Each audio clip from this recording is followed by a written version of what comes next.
Hello my dear students and viewers.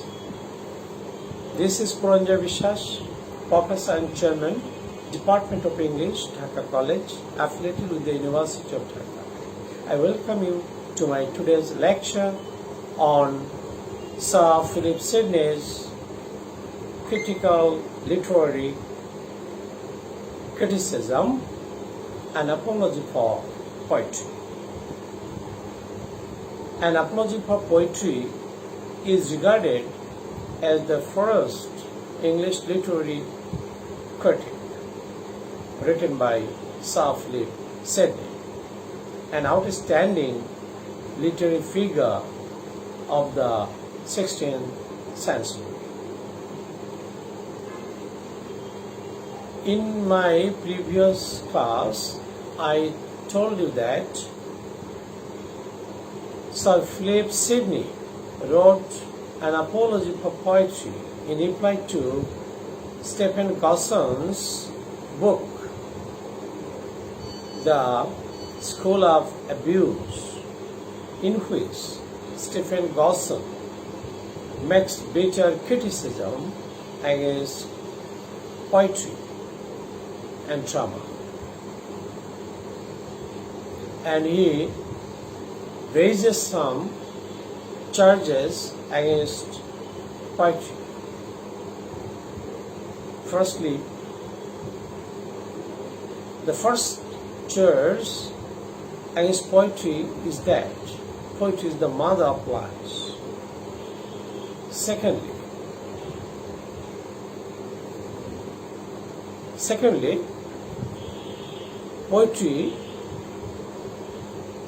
the first charge that was brought against poetry is that there are so many fruitful subjects and branches of knowledge in which we should spend our time rather than in poetry. That is, to spend time in poetry is to waste our valuable time. So we should give up poetry. In fact, Gosson and the other critics who spoke against poetry followed Plato, one of the greatest Greek philosophers. We know that Plato also makes criticism against poetry and poets in his masterpiece, The Republic. In The Republic, Plato says that the poet has no practical role in building an ideal state or commonwealth. So, the poets have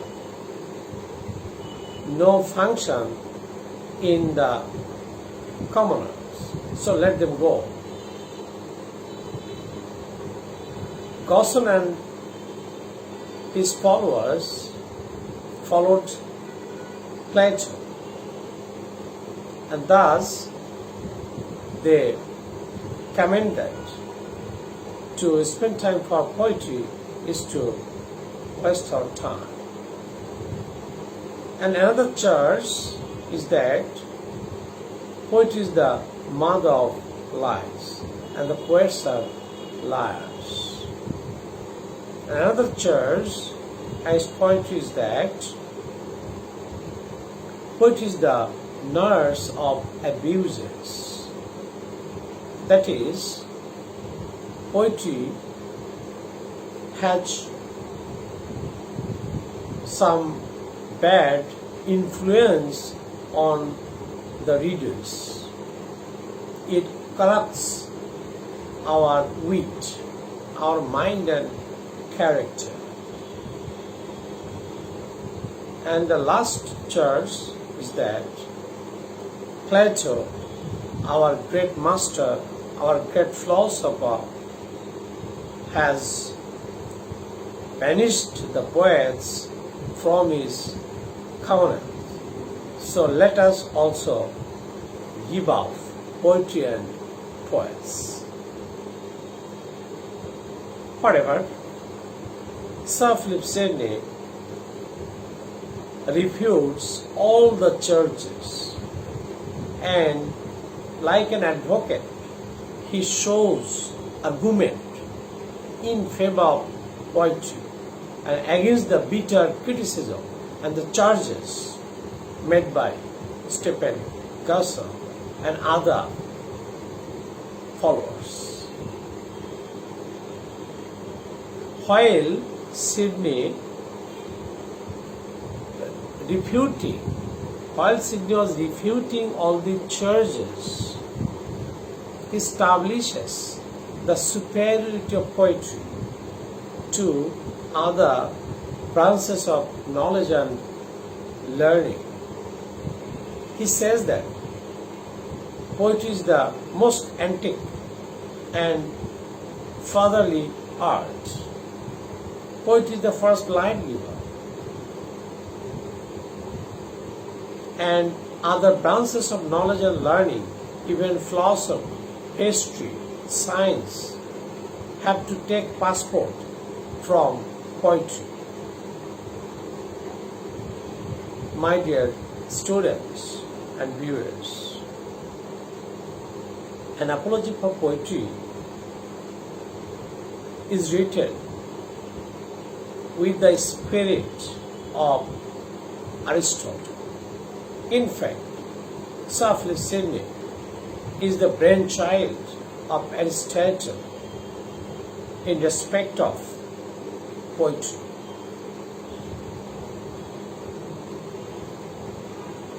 But Sir Philip Sidney at the same time says that Gusson and his followers who speak against poetry are not totally baseless. There are some reasons behind such kind of criticism. Sir Philip Sidney finds some faults and shortcomings, defects in contemporary drama as well as poetry.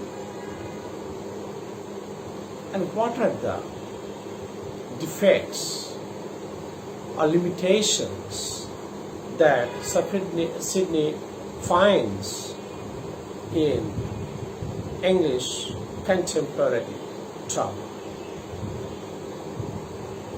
In fact, Sir Philip Sidney, to a greater extent, is a classical critic. He believes in following the established rules and regulations, forms and style followed by the Greek and Italian classical writers. We know that in the ancient classical Greek and Roman dramas, there were some fundamental rules that the dramatists followed. Now, what are those? Some of them, as I want to mention, are the unity of place, the unity of time, and the unity of action. In the golden past, the Greek playwrights as well as the Roman playwrights, both in tragedy and comedy, followed these three dramatic unities. And it is said that it is Aristotle who suggests all these rules of three dramatic unities. But in fact, it's not Aristotle, who speaks for unity of place and unity of time. Only once in his poetics he says that all the incidents that take place in a drama should take place within a single movement of the sun, that is in 24 hours. And from this, it is thought that it is Aristotle who imposed all these rules. Now, what is the unity of time? Unity of time means all the incidents that take place on the stage should happen in 24 hours. Okay? Now, what is the unity of place? By unity of place, we mean that all the incidents of a play should take place at a place, at best in a city, not more than that. And what does Aristotle mean by the unity of action?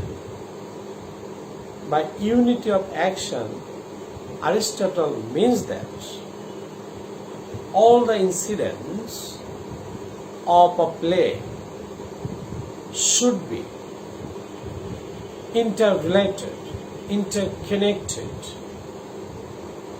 and there must have well organization, and the incidents must have unity, having a beginning, a middle, and an end. And there must have this sequence and order in the incidents. And this is called unity of action. My dear students, in Greek and Roman plays, both in tragedy and comedy, we find the observance of these three classical dramatic unities. Sidney, as a classical critic, wants these unities to be followed by the English playwrights. But in reality, we see that many of the playwrights of the 16th century violated these rules. Even Shakespeare, who is called the greatest dramatist in world literature, didn't follow the three unities. He mainly followed the unity of action. Even then, his plot construction was not so much compact. Rather, in some of his plays, we find the use of plots, subplots, and loose construction of plot. There is only one play of Shakespeare, that is The Tempest, in which Shakespeare followed all the three unities. But in other plays, he didn't follow the unities of time and unities of place. And it is Dr. Johnson who defends Shakespeare's violation of dramatic unities in his literary criticism preface to Shakespeare. My dear students, Sir Philip Sidney is greatly shocked to see the playwrights of the contemporary England to violate the dramatic unities, particularly the unity of time and the unity of place. To Sir Philip Sidney, it is absurd to violate all these unities. He says that how it is possible that in the first scene we find two lovers who are gossiping, making love, and in the next scene they come with a baby in their arms, and that very baby very soon grows up. In the next scene or in the next act, we find that very baby who has grown up as an adult, and he is making love with his beloved, and then another child by them. So how it is possible within a short time, suppose within 2 or 3 hours? So it is absurd. It is the direct violation of the unity of time. He also expresses his wonder because of the violation of the unity of place.